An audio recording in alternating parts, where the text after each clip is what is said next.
hiền rin tu chu sự kê bắc nay bu cả lao là vắng thì năm nay vui cả lao hẹp lo cả nè nó ôn dễ tiêm tu khá tu nặng của apa lai ren ani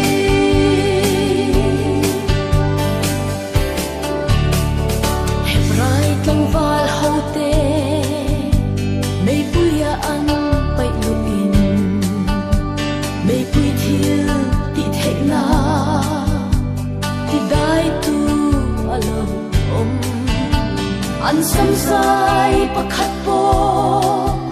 merim nam lovasia min maktaka chan chua ani oh hallelujah sakei pak nei pu ka hlau lovang thi nam nei pui ka hlau hek lo ka ne na on se tiang tu kha tu na ko apa lai ren ani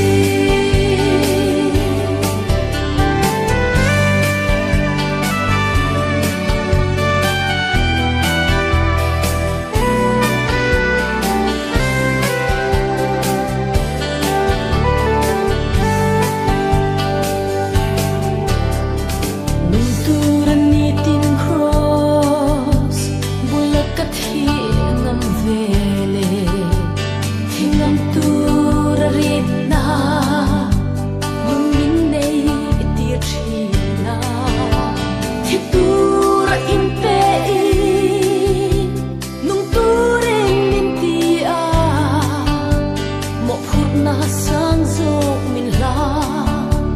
alone